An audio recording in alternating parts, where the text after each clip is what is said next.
Welcome to the Thrill of Driving podcast. My name is Abhishek Vairagade @ABHIBHI on social media. And today we have with us Hari Kurchadkar, our exclusive motorsport correspondent, better known as _Shubs on social media again. Today we have to do things a bit differently because Sirish and Atish are busy holidaying while we do all the hard work here back in office. But never mind. First of all, Happy New Year to all our readers, viewers New Year, and guys. listeners, of course. We are not missing anybody here, I hope. We But are. before- We are. Yeah. One of three bald heads is missing. Yeah, that's Atish for you again. But now it's the first week of the month, it's the first week of the new year, and we have all the magazines out on Maxter already. We already have Evo with us here. You can see it on the screen, somewhere up here, the link to buy if you want to. Fast Bikes and Motorsport will be out in a couple of days, but before that, we have something coming up this weekend, which is one of the most important, the most tough, the gruel, the most... What do you want to do? What adjectives you want to use? Grueling, toughest, whatever. Biggest motorsport event to ever be held on this earth, to be honest. That's what the ASO guys call it. So... We haven't mentioned the name as of yet. It's Dakar that's happening this weekend. Yeah. So Dakar now happens in Saudi Arabia. It starts on the 5th and it'll go on for more than a week, actually 2 weeks to be honest. So as the name goes, Dakar, grueling, it's a crazy event to be honest.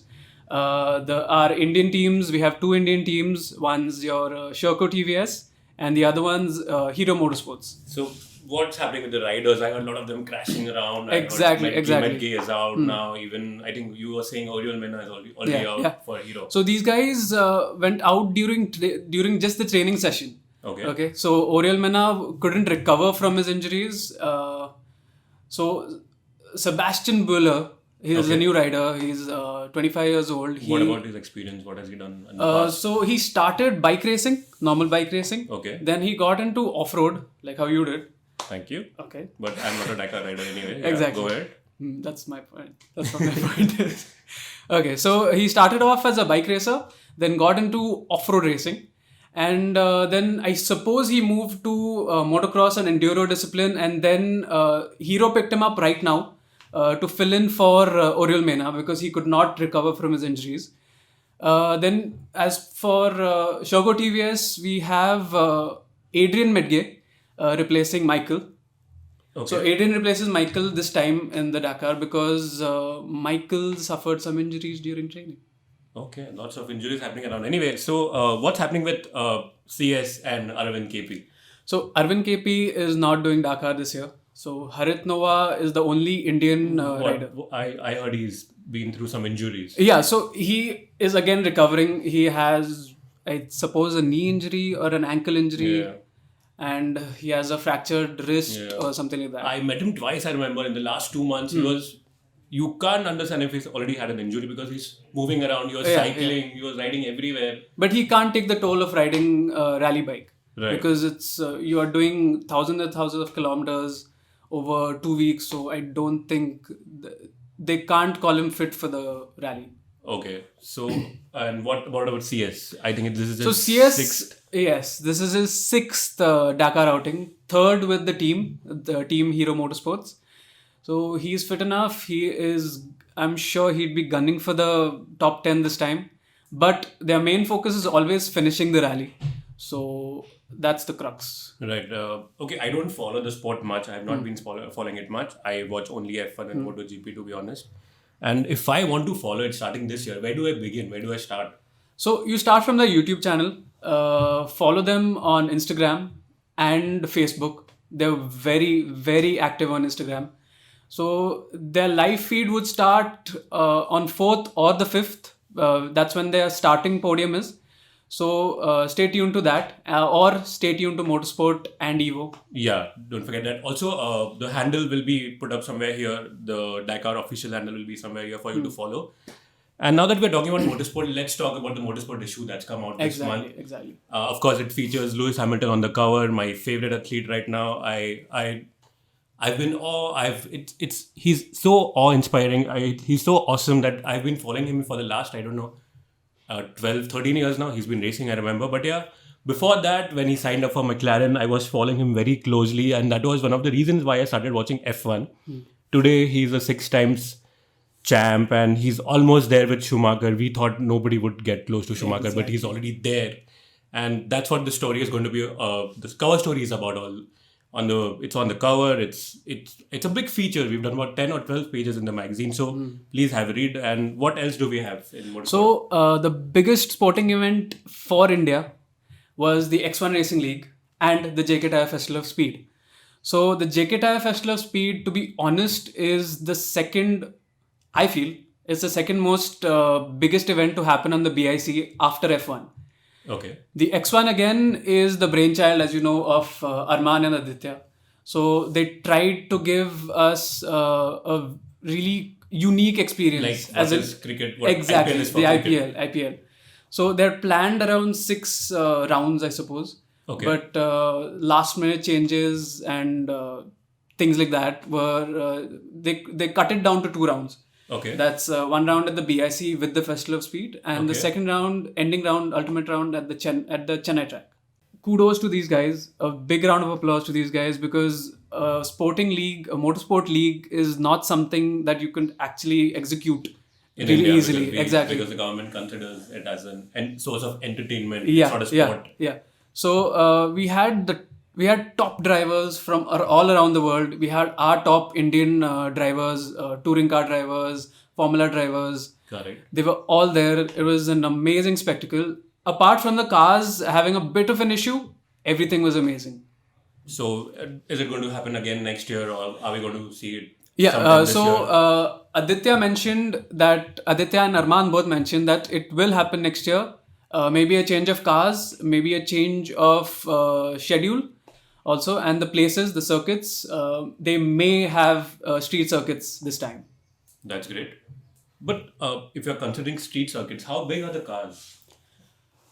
So initially they had planned the JA Motorsport radical bodies. Okay. They're not that big, to be honest. Okay. It would be the width of the Euro JK FB02 cars itself.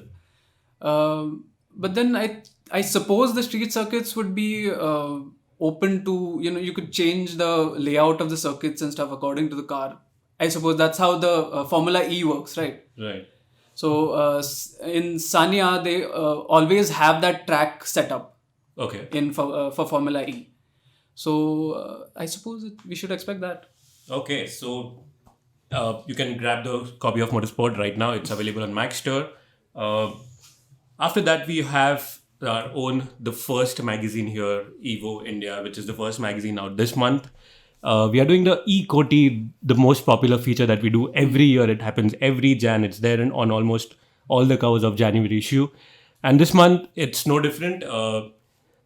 The folks from UK, they have tested it on track. They have tested it on the roads, on British roads to be precise. And Atish was telling me yesterday that the 911, the new 992 911 Turbo, that's a very confusing name, but that's the latest 911, it didn't cut through the top 6 contenders, which is a very big deal. And you can see the top 6 cars that are featured on the cover. Some might cry about those not being sold in India.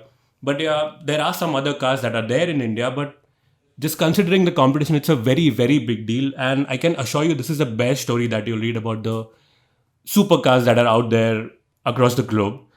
And of course, now we have the anniversary issue of Fast Bikes India coming out this month. We've got many things going on the cover. We've got about 7 or 8 bikes on the cover itself. We have the exclusive 790 Duke Comparo. That's nobody has done that in India as of yet. We have the Street Triple S featuring on the cover. We have the Ducati Monster 821. We have the Suzuki GSX S750. All of them going against the 790. Folks from UK, again, Fast Bikes UK had suggested that the 790 is probably the best bike out there. They haven't done a comparo yet, but we have already. What's your verdict though? You'll have to check out the magazine to read that. I don't want to give that away. Sorry.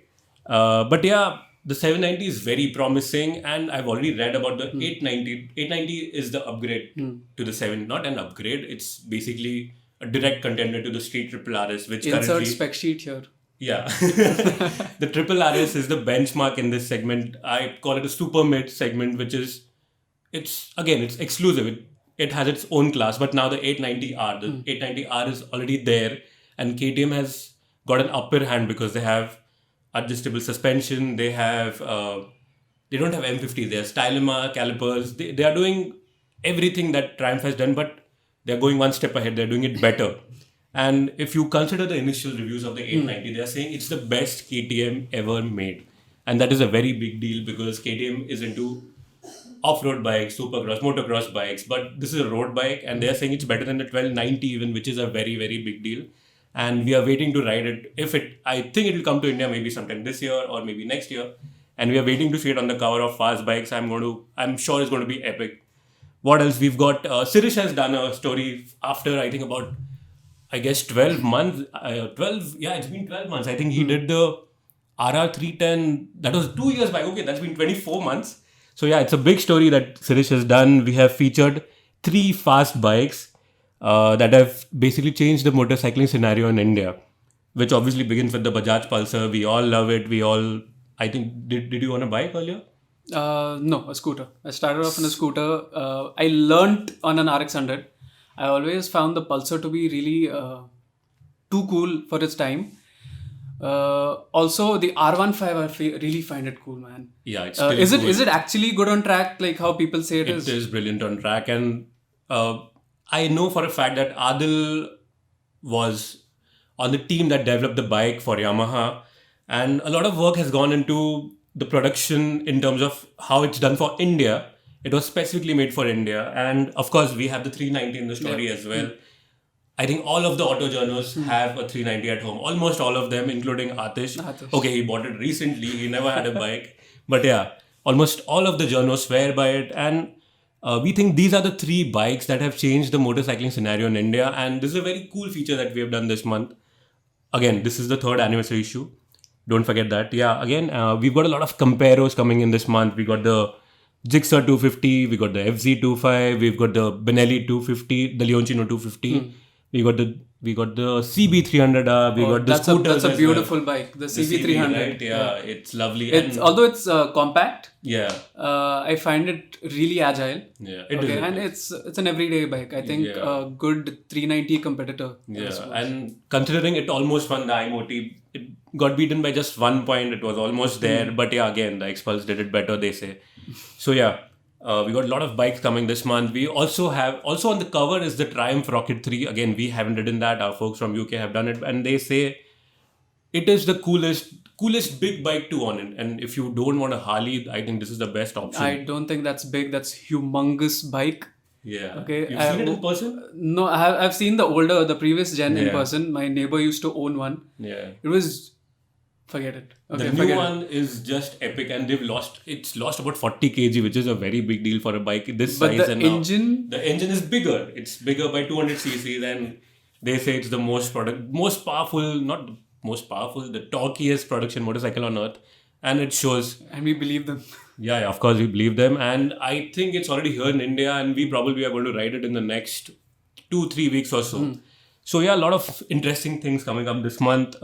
Again, apart from the covers, apart from the magazines, we have a lot of drives and rides happening. I think starting with the Nexon EV, which is happening next month. Not next month, next week in fact. Yeah, it's already January. We've got the Kia Carnival drive that's happening again after 2 weeks. There's one more drive coming up. I can't remember. Anyway, speaking of upcoming cars, I think the Citroen's coming soon, right? Yeah, but the drives have not been planned out of it. But it's going to happen soon. That's one exciting looking car. Yeah. Again, and also we obviously have the 390 adventure ride happening. It is happening this month for sure. Probably in the next 10 days. So yeah, stay tuned for that. And probably our next podcast, we'll feature the Nexon EV. Don't know. Depends on who is where. If I am here, Ratish is here. Depends. Okay, that's it from us this time. Thank you so much for listening, watching. Make sure you like, subscribe, share this video. Thank you. You'll find everything right here. Subscribe to the Evo India channel and hit the bell icon to keep pace with the thrill of driving.